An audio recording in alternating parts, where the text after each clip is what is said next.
Assalamualaikum warahmatullahi wabarakatuh. Jadi pada pertemuan kita kali ini akan kita bahas mengenai aplikasi tepung dan pati termodifikasi fisik pada produk pangan. Untuk capaian pembelajarannya adalah sebagai berikut. Jadi setelah mengikuti perkuliahan ini diharapkan mahasiswa akan mampu menjelaskan mengenai beberapa metode modifikasi pati dan bisa menjelaskan peran pati termodifikasi pada produk pangan dan aplikasinya.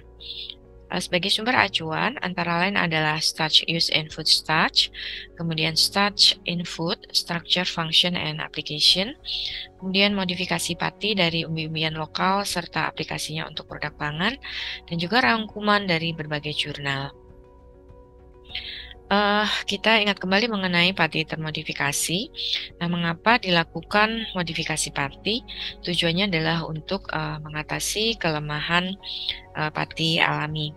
Jadi pati alami itu akan menghasilkan suspensi pati dengan kemampuan membentuk gel dan juga viskositas yang tidak konsisten. Dan ini akan sangat dipengaruhi oleh iklim ya, kemudian cara pemeliharaan tanaman maupun oleh kondisi fisiologis dari tanaman itu sendiri. Jadi pati alami dari jenis yang sama, misalnya katakanlah kentang ya, itu belum tentu memiliki sifat fungsional yang sama. Kemudian kelemahan yang lain adalah bahwa pati alami itu tidak tahan panas ya, tidak tahan asam, kemudian juga tidak tahan terhadap perlakuan mekanis. Sehingga apabila diaplikasikan pada produk pangan itu akan mengalami perubahan sifatnya ya. Oleh karena itu perlu dilakukan modifikasi pati sehingga akan diperoleh pati dengan sifat yang sesuai dengan produk yang diinginkan.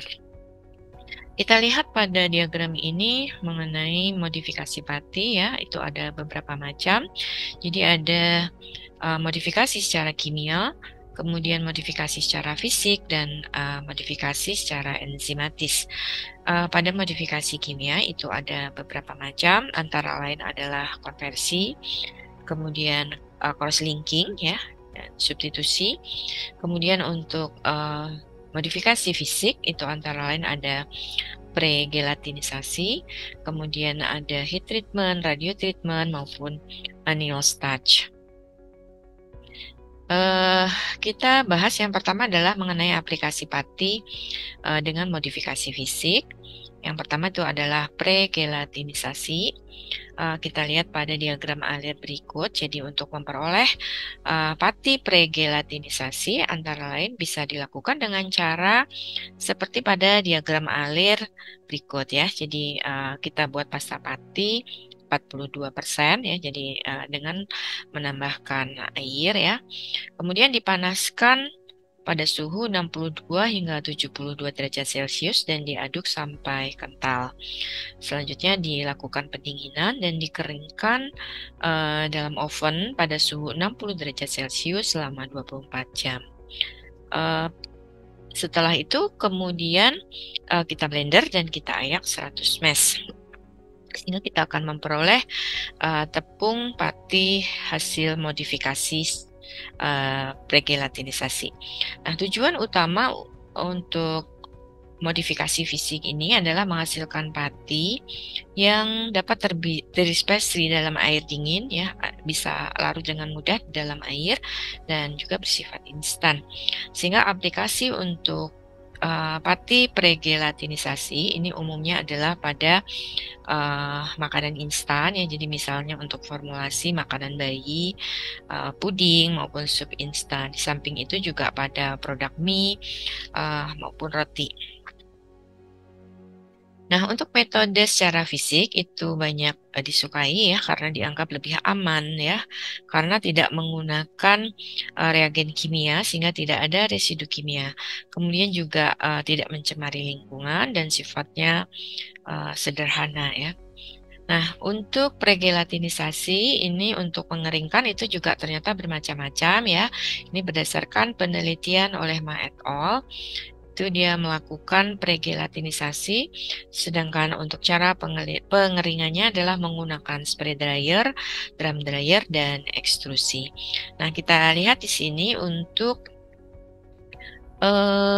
granula ya, granula pati jagung. Setelah kemudian kita lihat dengan menggunakan scanning elektron mikroskopi, bentuknya adalah seperti yang tampil pada gambar berikut.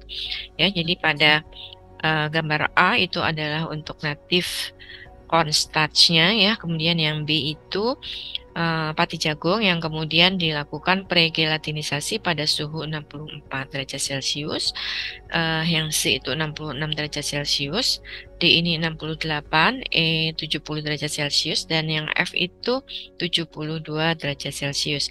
Nah, kita lihat di sini granula pati itu mengalami perubahan bentuk ya secara signifikan, dan tentunya itu akan mempengaruhi sifat fungsionalnya.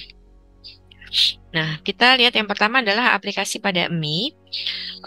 Di sini substitusi tepung terigu alami ya dengan pregelatinisasi tepung terigu sebanyak 15% itu ternyata tidak mempengaruhi penerimaan sensori yang dihasilkan dan bahkan memperbaiki kualitas mie yang dihasilkan. Nah, antara lain adalah tekstur mie ya dengan sifat kekuatan gelnya ya dan viskositasnya, yaitu kemudian larut di dalam air pada pati pregelatinisasi. Jadi penggunaan tepung terigu yang sudah mendapatkan perlakuan pregelatinisasi itu ternyata mereka akan membentuk adonan yang lebih kompak ya karena kemudahan larut di dalam air dan juga akan memperbaiki kualitas tekstur mie-nya.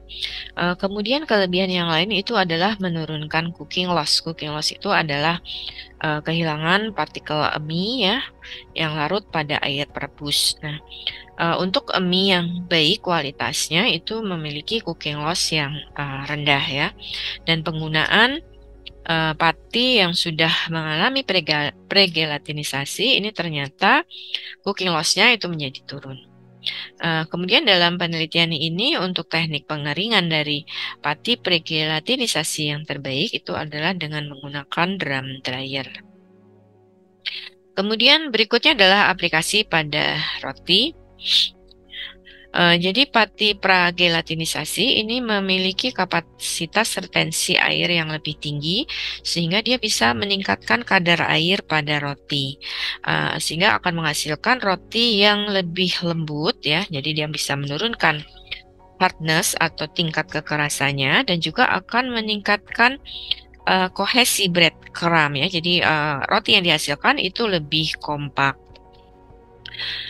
Hasil penelitian Sugiura et al. 2017 ini menunjukkan bahwa substitusi 62% pati pragelatinisasi terigu itu lebih mudah ditelan dibandingkan roti kontrol, dan di sini kita lihat bahwa kadar air juga berbeda ya. Jadi yang disubstitusi dengan pati pragelatinisasi itu kadar airnya lebih tinggi. Nah, di sini lebih mudah ditelan ya karena ternyata pati pragelatinisasi ini juga akan lebih mudah dihidrolisis oleh enzim alfa amilase yang terdapat pada saliva kita ya, sehingga roti tersebut kemudian menjadi lebih mudah ditelan, dan tentunya produk ini akan sangat cocok untuk dikonsumsi oleh lansia ya, geriatri maupun untuk anak-anak. Berikutnya adalah aplikasi pati pregelatinisasi pada multigrain bread ya. Jadi multigrain bread itu adalah roti yang kemudian diperkaya dengan menggunakan tepung multigrain ya. Jadi multi biji-bijian. Jadi dicampur dengan tepung aneka biji-bijian dan tujuannya tentunya menghasilkan roti yang lebih sehat, lebih baik kandungan gizinya ya. Nah, tetapi penambahan multigrain itu tentunya akan sangat berpengaruh terhadap pengembangan adonan roti ya, kemudian juga pada teksturnya. Nah, dengan penambahan pati pregelatinisasi ini ternyata bisa memperbaiki kualitas roti yang ditambah tepung multigrain, sehingga kita bisa menghasilkan roti multigrain ya, yang tetap lembut ya, tetap bagus teksturnya. Kemudian yang berikutnya adalah aplikasi pati termodifikasi fisik secara heat moisture treatment atau HMT ya. Nah, pada HMT itu akan melibatkan perlakuan panas dan pengaturan kadar air, yaitu pada pemanasan yang dilakukan di atas suhu gelatinisasi pati 80-120 derajat Celcius, tapi kadar airnya itu terbatas ya. Jadi energi yang diserap oleh granula pati selama pemanasan itu akan melemahkan ikatan hidrogen inter maupun intra molekul amilosa dan amilopektin di dalam granula pati. Nah, kondisi ini akan memberi peluang air untuk menginhibisi granula pati. Nah, karena jumlah airnya terbatas, maka akan ada peningkatan kelarutan pati di dalam air selama pemanasan berlangsung. Hasil dari perlakuan fisik HMT itu adalah pati yang tahan terhadap panas, tahan terhadap perlakuan mekanis, dan juga tahan terhadap pH asam. Berikutnya untuk aplikasinya antara lain adalah pada bihun oleh Herawati et al. 2011.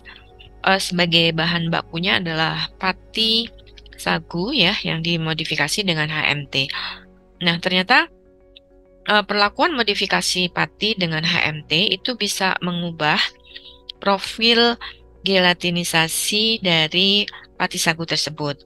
Dari yang semula adalah tipe A, kita ingat kembali ya bahwa kalau untuk tipe A itu dia memiliki viskositas puncak ya, kemudian kemampuan gel yang tinggi ya untuk tipe A, dan biasanya itu dimiliki oleh pati alami ya. Nah, tapi untuk tipe A ini tidak sesuai kalau misalnya kita buat bihun ya.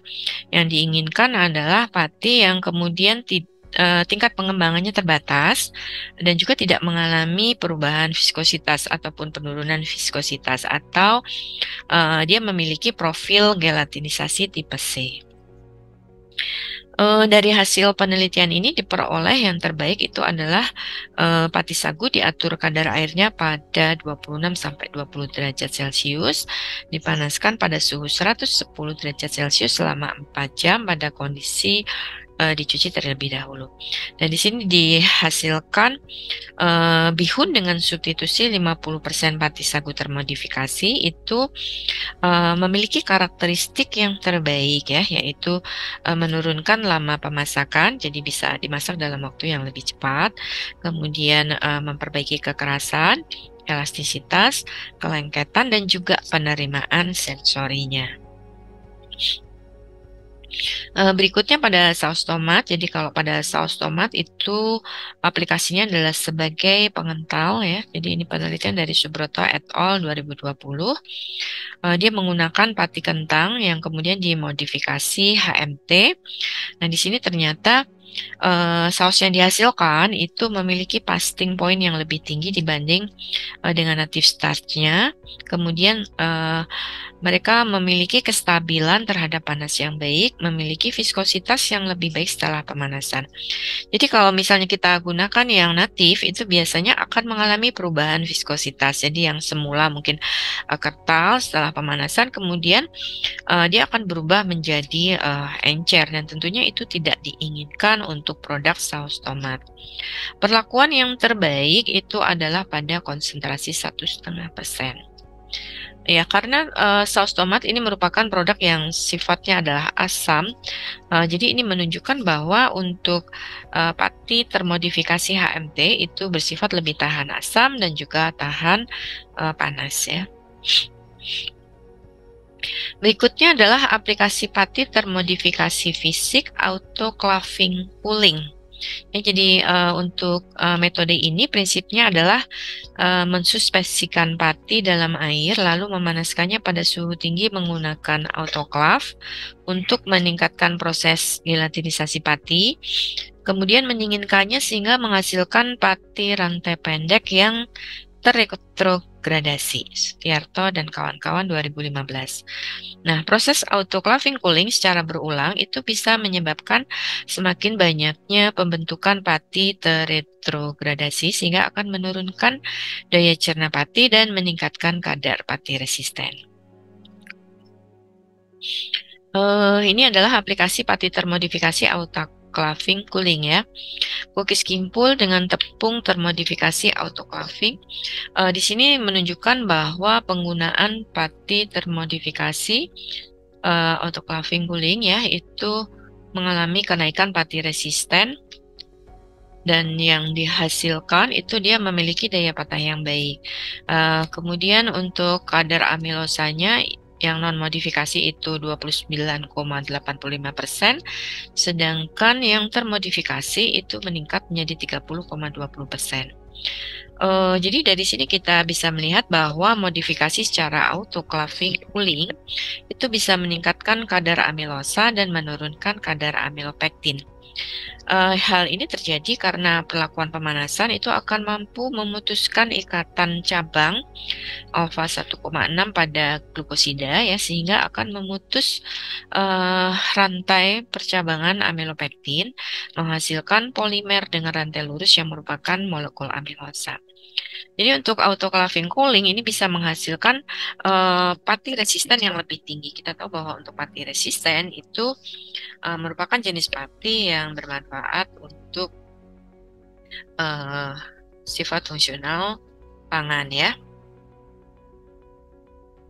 Oke, jadi demikian tadi untuk aplikasi pati termodifikasi fisik.